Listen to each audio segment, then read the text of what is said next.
Hello friends, welcome to அச்சு friends. நம்ம இப்போ முருங்கைக்கீரை ரசம் வைக்கலாங்க. முருங்கைக்கீரை நம்ம இது போட்டு நம்ம ரசம் வைக்கலாங்க. முருங்கைக்கீரை ரசம், அப்புறம் பொரியல் செய்யலாம். பருப்பு போட்டு நம்ம பொரியல் செய்யலாங்க. அதுக்கு பாருங்கள், நான் குக்கர் வச்சுட்டு ஒரு சொம்பு தண்ணி வச்சுருக்குறேங்க. பருப்பு ஒரு 50 கிராம் பருப்பு எடுத்துக்கணும். அதாவது கொஞ்சமாக கீரை எடுத்துக்கணும், அதனால் 50 கிராம் பருப்பு. நிறைய கீரை இருந்தால் கொஞ்சம் பருப்பு அதிகமாக சேர்த்திக்கலாம். இப்போ ஒரு 50 கிராம் பருப்பு எடுத்து நம்ம கழுவி குக்கரில் நம்ம சேர்த்திக்கலாம்.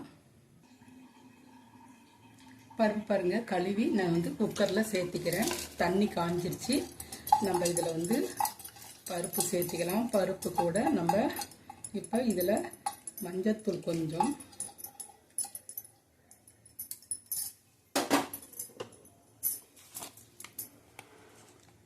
பருப்பில் கொஞ்சம் மஞ்சத்தூள்,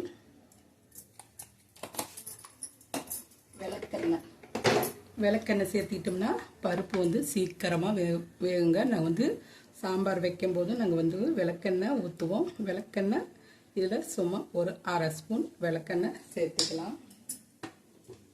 இப்போ பருப்பு 50% மட்டும் வெந்தால் போதுங்க. அதிகமாக கொலைய சாம்பார் மாதிரி கொலைய வேக வேண்டியதில்லை. அப்புறம் இந்த பருப்பு வெந்ததை பார்க்கலாம்.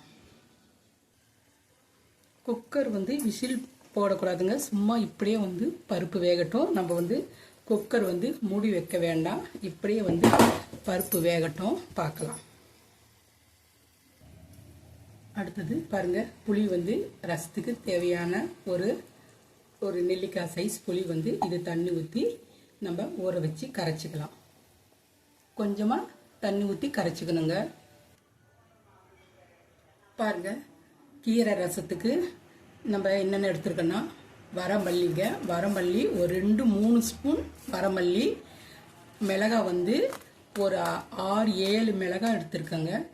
சீரகம் 1/2 ஸ்பூன், 1 ஸ்பூன் மிளகு, கொஞ்சம் பெருங்காயம், பூண்டு நம்ம ரசத்துக்கு அரைக்கிற மாதிரி பூண்டுங்க. அதோட தேங்காவும் இதில் வச்சு அரைக்கணுங்க. இந்த ரசம் டிஃப்ரெண்ட்டாக டேஸ்ட்டாக ரொம்ப நல்லாயிருக்கும். இந்த ரசம் முருங்கைக்கீரை ரசம் ரொம்ப டேஸ்ட்டாக ரொம்ப நல்லா இருக்குங்க. பாருங்கள், இதெல்லாம் நம்ம வச்சு இதை லைட்டாக நம்ம இது 2 மட்டும் மல்லியும் மிளகாவும் லைட்டாக வறுத்து எடுத்துக்கணும். இது மட்டும் வறுத்து எடுத்துக்கணுங்க. மற்றதெல்லாம் அப்படியே பச்சையாக தாங்க நம்ம அரைக்கணும்.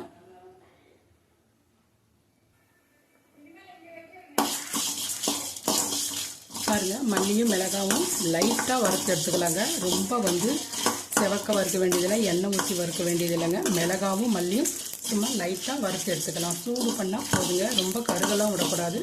லைட்டாக இந்த மாதிரி சூடு பண்ணி நம்ம அரைக்கும் போது நல்லா பவுடராக வரக்கூடாது. நம்ம இந்த மாதிரி வறுத்து எடுத்துக்கிட்டோம். இது ஆறுனதுமே நம்ம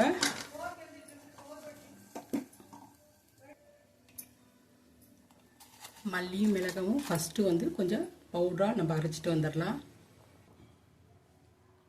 இந்த அளவுக்கு அரைச்சிட்டு வந்துட்டோங்க. இப்போ இதில் நம்ம தேங்காய் அரைச்சிக்கலாம். அப்புறம் லாஸ்ட்டு தாங்க ஜீரகம் மிளகு லாஸ்ட்டாக அரைக்கணும். இப்போ தேங்காய் ஒரு 4 பத்து தேங்காய் அரைச்சிட்டு வந்துடலாம். பேஸ்ட்டாக தண்ணி ஊற்றி அரைச்சிக்கலாம். இப்போ பாருங்கள், தேங்காயும் அரைச்சிட்டோம். இப்போ பெருங்காயம், ஜீரக மிளகு எல்லாம் ஒன்றா நம்ம தண்ணி ஊற்றி நல்லா கொஞ்சம் நைஸாக அரைச்சிட்டு வந்துடலாம்.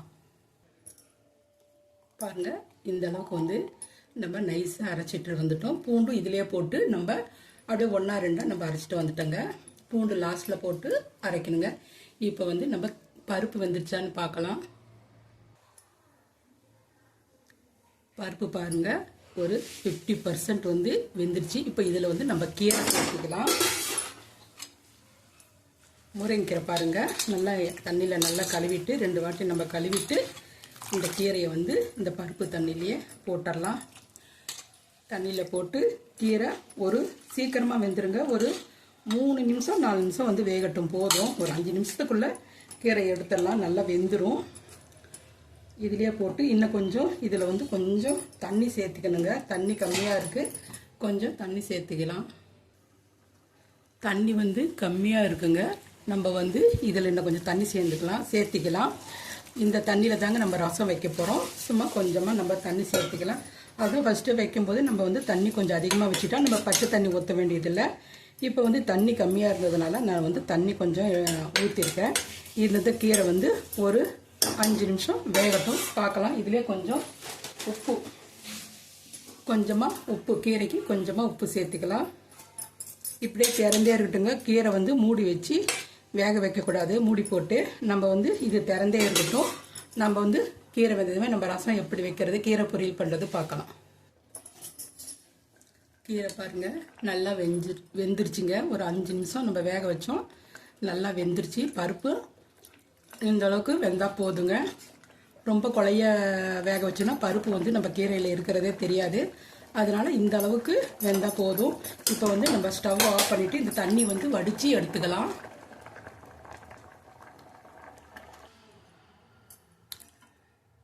கீரையை வந்து நம்ம வந்து தண்ணி வந்து வடிகட்டி இந்த தண்ணி வந்து தனியாக எடுத்துக்கலாங்க.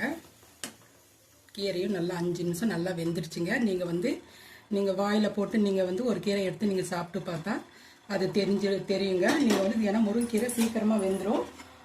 நீங்கள் வந்து வாயில் போட்டு நீங்கள் பார்த்துட்டு கூட நீங்கள் வந்து தண்ணி வடிச்சிக்கலாங்க.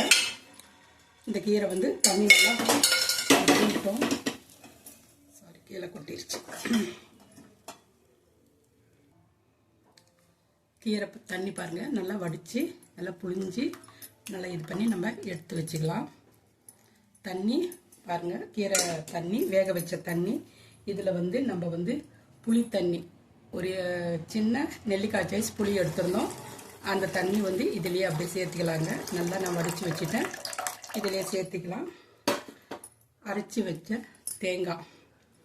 தேங்காய் மல்லிலாம் அரைச்சி வச்சலங்க, ஜீரக மிளகெல்லாம் அது இதிலேயே நல்லா சேர்த்துக்கலாங்க.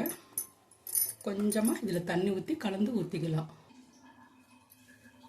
தண்ணியெல்லாம் சேர்த்துட்டாங்க. இப்போ வந்து நம்ம ஒரே ஒரு தக்காளி வந்து இதில் வந்து பிழிஞ்சு விட்டுக்கலாம். நல்லா நைஸாக பிழிஞ்சு விட்டுக்கோங்க. ஆனால் ஜாரில் போட்டு அடிக்காதுங்க. இது ஒன்றா இப்படி நல்லா கையிலே பிசைஞ்சு விட்டாதாங்க அது வந்து நல்லாயிருக்கும். இந்த மாதிரி நல்லா நைஸாக தக்காளியை வந்து இந்த மாதிரி பிழிஞ்சு விட்டுக்கோங்க. இதோட நம்மளுக்கு இதுக்கு தேவையான அளவு உப்பு, கல்லுப்பு, ரசத்துக்கு தேவையான அளவு உப்பு கீரையில் கொஞ்சம் போட்டோம். நீங்கள் பார்த்துக்கிட்டு நீங்கள் போட்டுக்கோங்க. இதில் வந்து மல்லித்தலை, கருவேப்பிலை அது சேர்த்திட்டேங்க. இப்போ வந்து இந்த ரசத்தை வந்து நம்ம தாளிச்சிக்கலாம். பாருங்கள், குக்கர் நம்ம கீரை வேக வச்ச குக்கரே தாங்க. தண்ணியெல்லாம் நான் வடித்து கீரையும் தனியாக எடுத்து வச்சுட்டேன். ரசமும் வந்து வேற ஒரு பாத்திரத்தில் நான் எடுத்து வச்சுருக்கேன். சும்மா கொஞ்சம் தாளிக்கிறதுக்கு கொஞ்சம் எண்ணெய் ஊற்றிட்டேங்க. எண்ணெய் காஞ்சதுமே இதில் வந்து நம்ம கடுகு உளுத்தம்பருப்பு சேர்த்துக்கலாம். கடுகு உளுத்தம்பருப்பு சேர்த்துக்கிட்டோம். பெருங்காயம் போட்டு நம்ம வந்து அரைச்சிட்டோங்க. அதனால் வந்து பெருங்காயம் சேர்க்க தேவையில்லை. நல்லா வந்து கடுகு உளுத்தம்பருப்பு நல்லா பொரிஞ்ச உடனே நம்ம வந்து 2 காஞ்ச மிளகாய் சேர்த்துட்டு இந்த ரசத்தை எடுத்து நம்ம ஊற்றி லைட்டாக நுர கட்டினதும் பொங்க வைக்க, இது கொதிக்கக்கூடாதுங்க. கொதிச்சா நல்லா இருக்காது. பொங்குன்னுமே நம்ம வந்து ரசத்தை வந்து நம்ம ஆஃப் பண்ணிடலாம். இப்போ வந்து இதில் வந்து 2 காஞ்ச மிளகாவும் இதில் போட்டுடலாங்க. போட்டுட்டு இந்த ரசம் வந்து கரைச்சி வச்ச ரசம் வந்து நம்ம வந்து அப்படியே இதில் ஊற்றிடலாங்க. இந்த ரசம் ரொம்ப டேஸ்ட்டாக இருக்குங்க. முருங்கீரை ரசம் ரொம்ப டேஸ்ட்டாக இருக்கும். இது வரைக்கும் நீங்கள் இது செஞ்சுருக்க மாட்டீங்க. இந்த ரசம் ஒரு முறை நீங்கள் செஞ்சு சாப்பிட்டு பாருங்கள். அவ்வளோ நல்லா இருக்குங்க. சூப்பராக இருக்கும். நார்மலாக வைக்கிற ரசம் மாதிரி இல்லாமல் இந்த ரசம் ரொம்ப டேஸ்ட்டாக இருக்கும். நீங்கள் வந்து செஞ்சு பாருங்கள். அவ்வளோ நல்லா இருக்குங்க. ரசம் வந்து நுர கட்டினதே நம்ம வந்து ஆஃப் பண்ணிடலாம். ரசம் பாருங்கள் சுற்றி வந்து நுர கட்டுதுங்க. நுர கட்டினா போதுங்க. கொதிக்கக்கூடாது. இது ரசம் கொதிக்காமையே நம்ம வந்து எடுத்துடணும். இப்போ வந்து பாரு கொதிக்கிற டைம் வந்துருச்சு. நம்ம வந்து இது நம்ம எடுத்து நம்ம தனியாக வச்சுட்டு பாருங்கள். அவ்வளோதாங்க. இந்த ரசம் எடுத்து தனியாக வச்சுட்டோம். இப்போ வந்து கீரை பொரியல் எப்படி செய்கிறதுன்னு பார்க்கலாங்க. ஒரு கடாய் வச்சுட்டோம். கடாய் காயிட்டோம். பொரியலுக்கு தாளிக்க நம்ம வந்து ஒரு 2 ஸ்பூன் எண்ணெய் ஊற்றிக்கலாம். கடுகு உளுத்தம் பருப்பு சேர்த்திக்கலாங்க.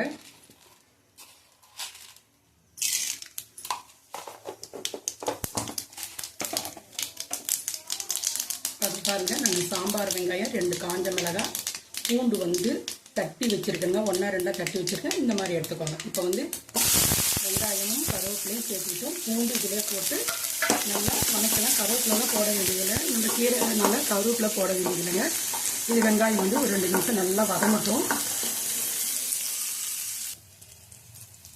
வெங்காயம் பாருங்கள் இந்த அளவுக்கு வதங்கிருச்சு. நம்ம இப்போ வந்து இதில் வெறும் மிளகாத்தூள், தனியாத்தூள்லாம் வேணாங்க, வெறும் மிளகாத்தூள் சேர்த்துக்கலாம். இதுக்கு கீரைக்கு தேவையான அளவு ஒரு 1/4 ஸ்பூன் உப்பு நீங்கள் பார்த்துக்கிட்டு செஞ்சு போட்டுக்கோங்க. இது சும்மா 2 வாரம் வதக்கினோடனே நம்ம இந்த கீரை வந்து வடித்த கீரையை வந்து சேர்த்துக்கலாம். கீரையை சேர்த்து நல்லா வந்து வதக்கலாங்க. கீரை வதக்கியாச்சுங்க. நம்ம இதில் ஒரு 2 பத்த தேங்காய் வந்து நம்ம துருவி போட்டுக்கலாம். இல்லைன்னா மிக்சிலே அடித்து கூட நீங்கள் வந்து போட்டுக்கோங்க. கீரைக்கு தேங்காய் போட்டால் ரொம்ப நல்லாயிருக்கும். அவ்வளோதாங்க, கீரை பொரியல் ரசம் ரெடி ஆகிடுச்சு. ஆனால் இந்த மாதிரி ரசம் நீங்கள் வந்து செஞ்சு இருக்க மாட்டீங்க, சூப்பராக இருக்குங்க. ஒரு முறை இந்த மாதிரி ரசம் நீங்கள் செஞ்சு பாருங்கள். செஞ்சு பார்த்துட்டு எப்படி இருக்குன்னு நீங்கள் சொல்லுங்கள். தேங்காய்லாம் வந்து அரைச்சி ஊற்றி இருக்கிறவங்க வரமல்லிலாம் வச்சு அரைச்சி ஊற்றிட்டு ரொம்ப டேஸ்ட்டாக ரொம்ப நல்லா இருக்குங்க. ஒரு முறை இந்த மாதிரி நீங்கள் செஞ்சு பாருங்கள். கீரை பொரியல் ரெடி ஆகிடுச்சிங்க. முருங்கைக்கீரை ரசம், கீரை பொரியல் ரெடி ஆகிடுச்சிங்க. பாருங்கள், சூப்பரான முருங்கைக்கீரை பருப்பு போட்டு பொரியல் ரசம். இது வச்சுன்னா நம்ம வந்து சாத்தில் ஊற்றி சாப்பிட்றதுக்கு நல்லா இருக்குங்க. ரசம் பாருங்கள் ரெடி ஆகிடுச்சு. சூப்பரான ரசங்க, டேஸ்ட் ரொம்ப நல்லாயிருக்கும். ஒரு முறை நீங்கள் செஞ்சு பாருங்க. பொரியல் ரெடி ஆகிடுச்சு. ஆஃப் பண்ணிடலாம். முருங்கைக்கீரை பொரியல் ரசம். முருங்கைக்கீரை ரசம், முருங்கைக்கீரை பொரியல் ரெடி ஆகிடுச்சு. பாருங்கள், இது செஞ்சு சாப்பிட்டுட்டு எப்படி இருக்குன்னு எங்கள் சேனலுக்கு கமெண்ட் பண்ணுங்கள், ஷேர் பண்ணுங்கள், சப்ஸ்கிரைப் பண்ண மறந்துடாதீங்க. ஓகே, பாய்.